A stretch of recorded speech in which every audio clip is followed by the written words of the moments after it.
Good morning. This morning we are starting chapter 3. We're going to be skipping around a little bit. So in your Glenn Cole book, you should be on page 173. Page 173, chapter 3, computing multi-digit numbers. So the first part of the chapter looks something like this.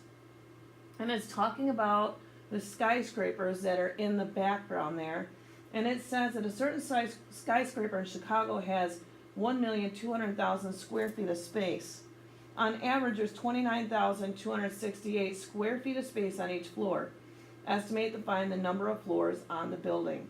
So this is the type of stuff that we're going to be working on in this chapter. And as you can see down below, it shows the bean. I saw the bean for the first time this summer.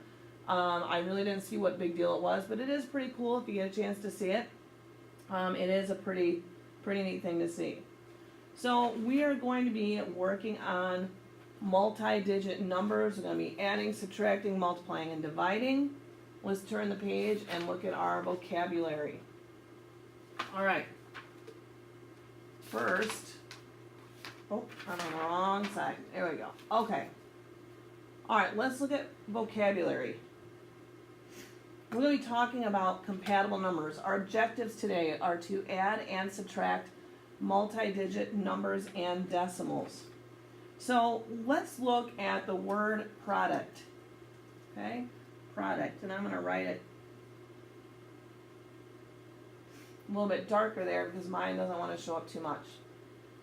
What's the everyday meaning of product? Does anyone know what product means? Now, let's not think mathematically for a minute. Let's think about in the real world. What is a product? If you buy a product, what is it? Right? You're buying something. Whether you're buying clothes, you're buying medicine or something, you're buying a product. So a product, the everyday meaning is goods,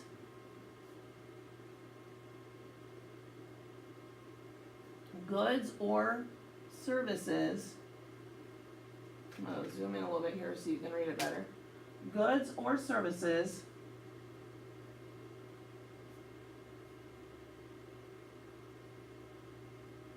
that a company makes available. Okay? Goods or services that a company makes available. So that's what a product is. What is the math meaning to a product? Well, in math, it is the answer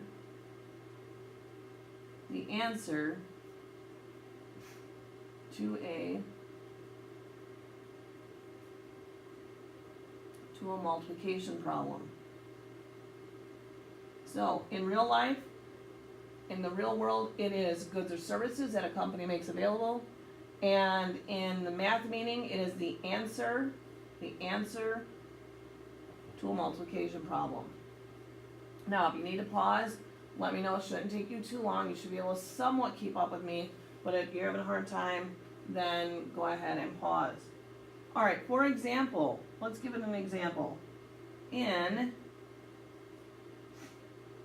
2 times 3 equals 6, 6 is the product. In 2 times 3 equals 6, 6 is the product. Here's a non-example. 6 divided by 2 equals 3. Okay? This is not a product. This is a quotient. If you divide, it's a quotient. Multiplying is a product.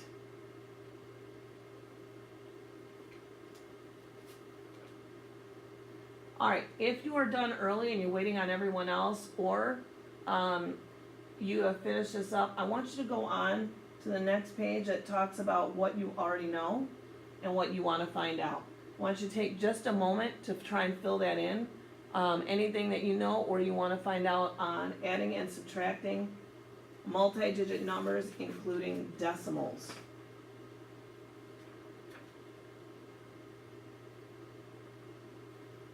All right, I'm going to move on in 5, 4, 3, 2, 1. All right, I am on the real world link on page 177. And the real world link talks about swimming. So when we talk about swimming, it says one event in competitive swimming is a women's 100-meter butterfly.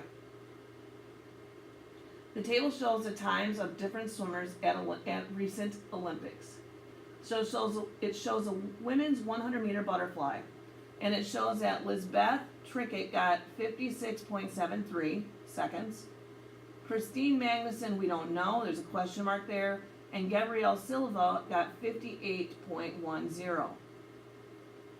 So down below, it gives us a couple things to look at. It says it took Christine Magnuson 0.3 seconds longer to finish than Lisbeth Trickett.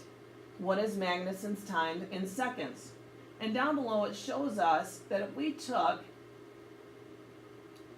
Lisbeth's time and we add on 37 seconds, it will tell us what Christine's time is. Notice how we line up our decimals. When we add and subtract, we have to line up those decimals.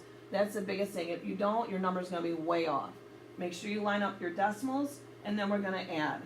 7 plus 3 is 10. We carry 1 over. 7 plus 3 again is 10. Plus 1 is 11. We got a 1 down, and 1 goes up. 6 plus 1. Good. 7 and 5 plus nothing is 5. So her finishing time would have been 57.10. Now another way to look at this, it says at a high school meet, swimmers swam the women's 100-meter butterfly in 72.34 seconds. How many seconds faster did Gabrielle Silva swim her race? So what they want us to do is they want us to take the 72.34 seconds and they want us to take off Gabriella's, because that's going to tell us the difference between these two times. So when you subtract, it's the difference.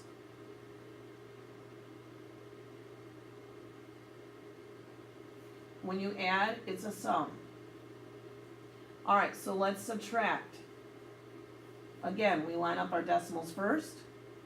4 minus nothing is 4. 3 minus 1 is 2. 2 minus 8, we can't do that. If you have 2, you can't give away 8. So we got to borrow. We're going to make that a 12, and this has got to go down to a 6. I'm just taking from the tens column, I'm taking 1 tens, and I'm adding it to these two singles. 12 minus 8 is 4, and 6 minus 5 is 1. So the difference between those two times is 14.24 seconds. All right, take a moment to look down here and see what mathematical practices you use today. Persevere with problems. I would say we did that. We worked hard to figure out what that answer was. Reason abstractly. I don't know if there's so much reasoning abstractly. That means like kind of you gotta think outside the box, kind of. Construct an argument. We could construct an argument as to why we were right. I would say we could do that. Model with mathematics. We didn't really draw anything out. We did use mathematical tools. We did our adding and subtracting. Those are mathematical tools. We did attend to precision because we have to make sure our decimals are lined up and we add and subtract correctly. Make use of structure. I don't think so much on that one. Making use of structure, like making sure that everything is structured out. I don't see that as much. Use repeated reasoning. Not so much on this one because we did two different problems. All right, we are going to move on to the next page. All right, first we're going to talk about adding decimals. Adding decimals. And again, on page 178, our objectives today are finding the sums and differences in decimals.